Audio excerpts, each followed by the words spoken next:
Hello, everyone. I'm sorry I couldn't be with you. At this time, I'm returning from London, but I'm so excited, and I wanted to congratulate Larry and his team for developing this innovative and unique learning opportunity for everyone in the dental community. In addition, I wanted to offer my thoughts and prayers for all those impacted by Hurricane Sandy.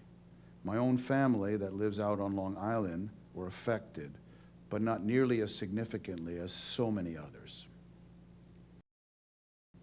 I became involved with DentaVerse because I felt it is totally consistent with what I have been doing in Seattle at the Coy Center, except that this system involves a much more efficient and cost-effective platform.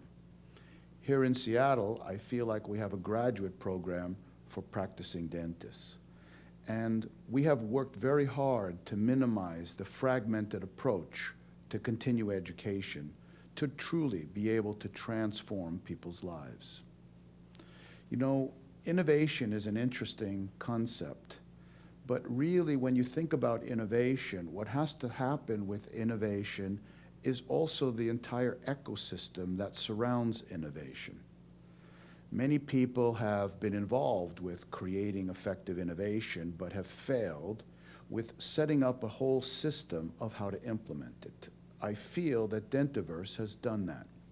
You know, a perfect example is back in the mid-90s, run-flat tires were developed as Mitsubishi combined with Goodyear to try to create innovation in the tire industry.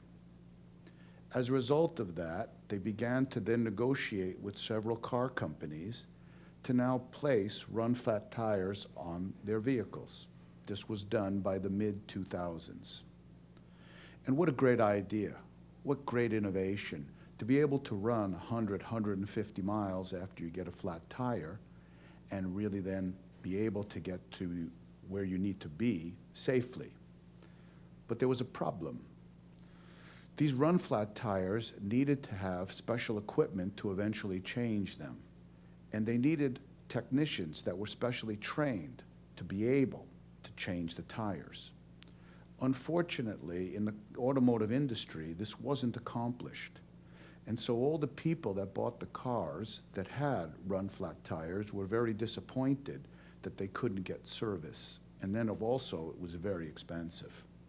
They wound up creating a class action suit and won. And unfortunately, this great idea is no longer in the market.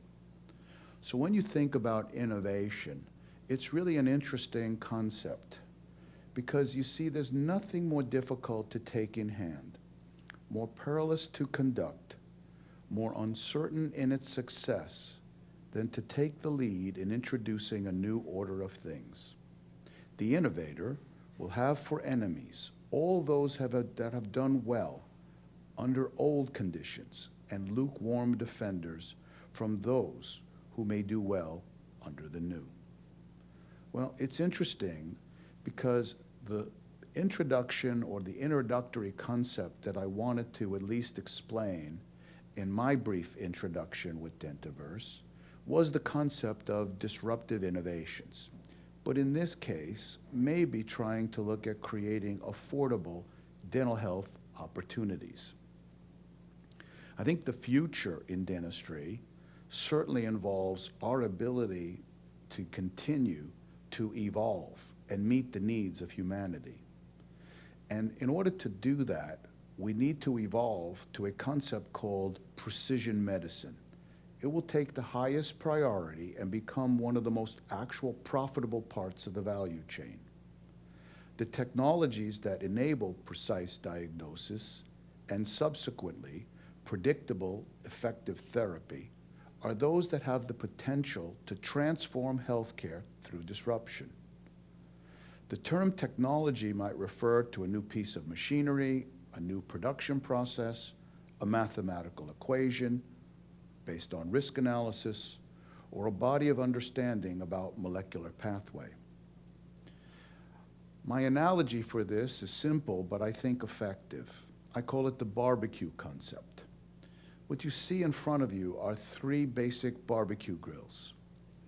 They are all propane tank driven, basically all the same. but the cost differential is very different. On the low end is a barbecue grill that cost about $80. On the high end, the one to the right, is a barbecue grill that cost $8,000. Again, both systems, or all the systems, involving propane. They basically cook about the same. One offers many more bells and whistles, the other one doesn't. But the interesting thought process here is the $80 grill, I can actually buy a new one once a year. I can throw it out at the end of the year, in other words, and not equal the $8,000 barbecue grill for 100 years. In other words, I can have a disposable barbecue grill. I don't even have to clean it if that's what I want. So it's not always about the cost that motivates people's decisions. It's about the outcome and the difference. And part of the problem in dentistry is many times the entry cost to get people involved in quality care is so high that many people can't even begin to entertain comprehensive care. So the idea is, how can we involve more people with an entry-level barbecue grill concept that gives them an opportunity to maybe trade up, or maybe begin to progress and move to more effective therapies while at least their mouth or oral health care is not breaking down. Might look like this. Maybe there's an entry level with a lower cost involving a removable restoration. Maybe they can trade up to something that's not removable, or something later on that's even much more sophisticated to meet their needs, to meet all their objectives, and in many people, fulfill some budgetary or cost restrictions. This way, less people are closed out of enormous opportunities that we have to manage humanity. At the Coy Center, we've been working on this quite a bit over the last several years, trying to develop innovative ways to help sequence treatment, to help provide treatment for patients that really desire the treatment but just can't begin because that initial cost is so prohibitive. They idle around and do nothing for years, and in many times suffer. You see a patient before you that has occlusal problems, aesthetic problems, she's wearing down her teeth, she's been to see the oral and maxillofacial surgeon, she's seen an orthodontist, she wants to do the treatment, but unfortunately can't afford it. Are there other options for her? Well, when you take a look at the teeth, you can certainly see some of the problems that she has suffered from, and she's quite young, and they are continuing. And I see this as a big problem for so many of humanity, in that this is a problem of this system adapting and now undergoing environmental damage.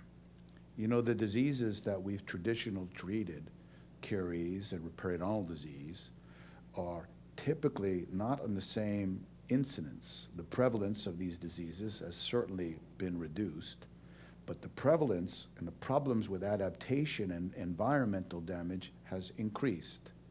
Most notably, erosive concerns, abrasive concerns, biocorrosive concerns. They have tended to really begin to surpass and even supplement many of the traditional diseases we've had to manage. This calls for very innovative and disruptive technologies to help manage these folks. This is what I call indirect direct. What these are is through the use of scanning technology and CAD/CAM technology, very thin composite restorations. They're only a couple of tenths thick. They're made in shells. They're made for every single tooth. What we can eventually do through all the occlusal concepts is find ways in one appointment to do prepless restorations over the tops of the existing teeth. There's typically no provisionals, no final impressioning and preparation appointments. These enable patients now to move through a direct approach where these very thin restorations can be applied in one appointment, albeit a long appointment, but albeit at a cost that's affordable. None of the restorations were actually utilized beyond the existing free gingival margin. The teeth were separated with ultra-thin matrix bands so that this could be bonded with traditional composite technology, etching technology, bonding technology that you're all well aware of. And in one appointment, the patient moves to more cost-effective treatment. In the meantime, she had been suffering for many years, breaking down. At this point in time, from this point on in the future, even though this has been 3 years already, she can switch out some of those restorations, one tooth at a time, several teeth at a time, to maybe more definitive restorations, but it's now affordable.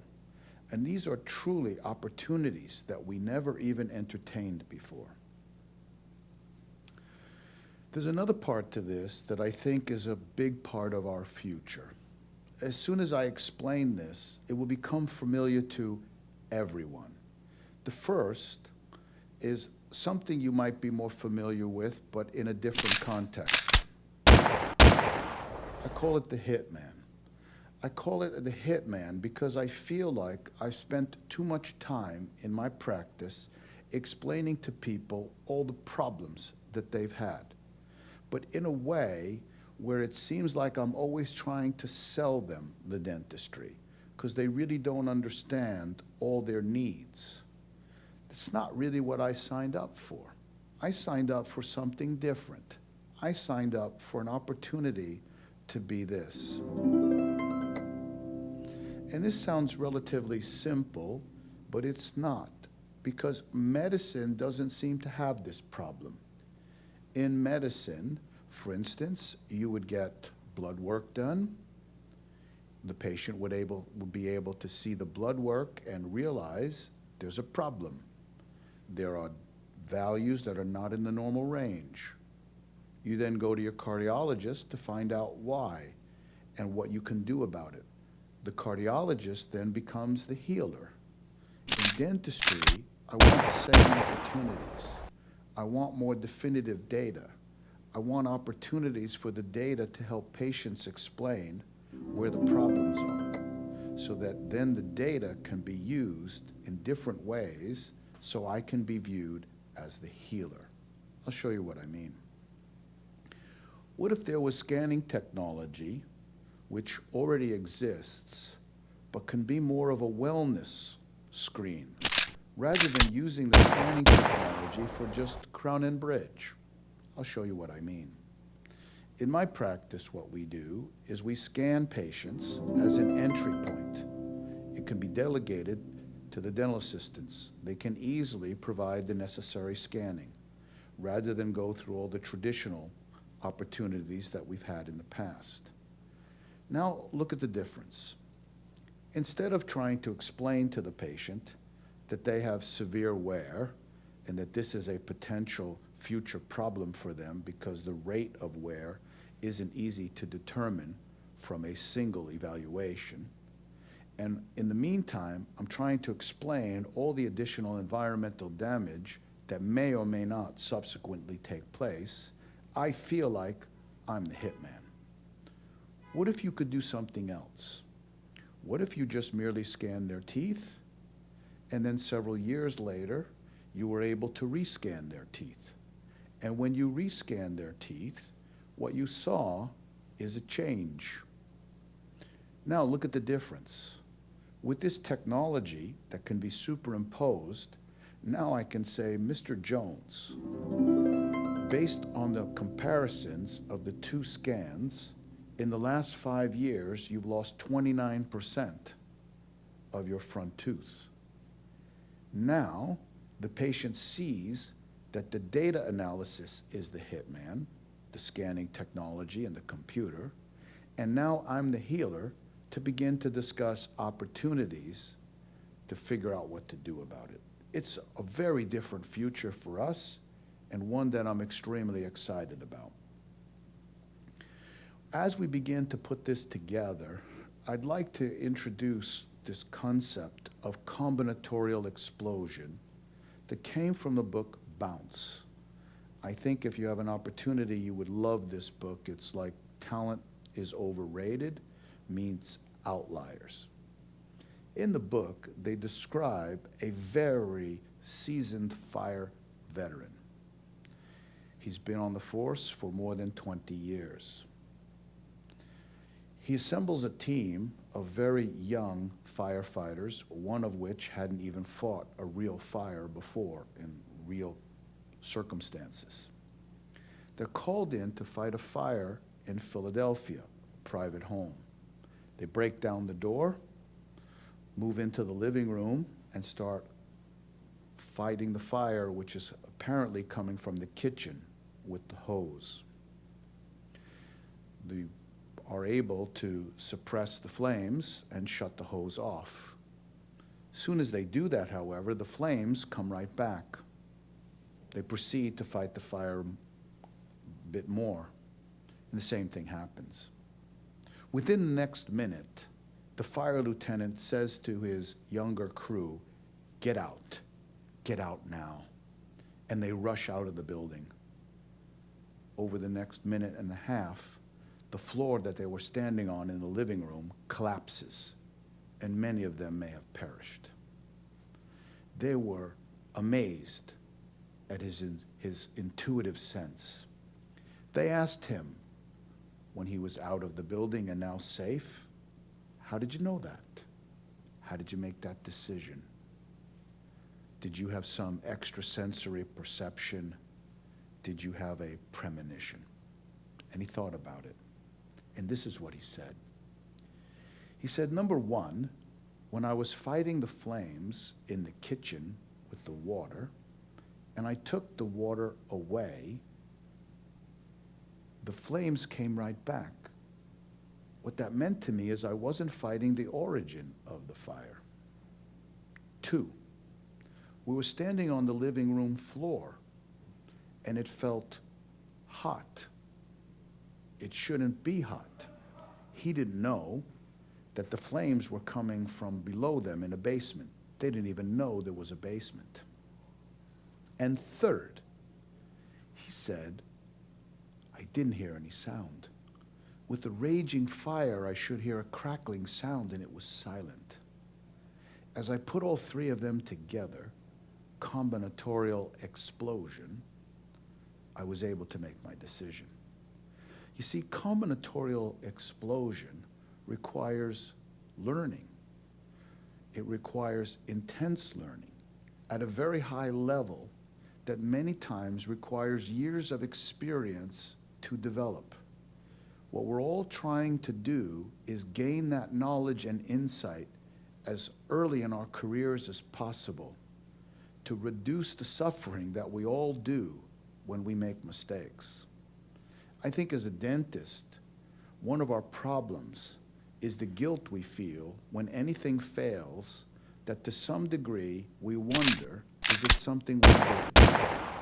And the way I talk about it in Seattle is I feel that many dentists that come have all the same things that they feel. It's about pride in their work and feeling that they may be responsible for a failure. You know, when that patient brings in the little sandwich bag with the crown inside and shakes it in front of you and says, here's your bridge back, doc. It's very embarrassing. Maybe the patient is not terribly uncomfortable with the situation, but we all feel very badly about it, and that's why we offer redoing the dentistry for free, at cost, because to some degree, we feel partially responsible. So in Seattle, what we're trying to do is build systems of risk analysis to get patients to understand that everything we do is based on 4 different categories of risk: periodontal, biomechanical, functional, and dentofacial. There's not one thing that you're not familiar with. The difference is, what we need to do is get patients to respect us, trust the judgment, begin to realize that the experience and the education really means something. In other words, what people are really buying is your brain, and I'll explain. Otherwise, they're going to shop you on price. I published this article several years ago in the AGD journal, and I just wanted to give you a sense of what it meant. You see, through training and learning, creating wisdom, it really truly transforms your ability to make decisions. And so just learning individual facts or information is not good enough. We truly have to be able to understand. What I expect from DentaVerse, I expect that to happen. This is what we've been trying to do in Seattle for years. You see, our lack of clear objective data often allows one dentist to determine treatment needs that another dentist would judge to be inappropriate. These disputes often are labeled as ethical issues and moral dilemmas, although they are not.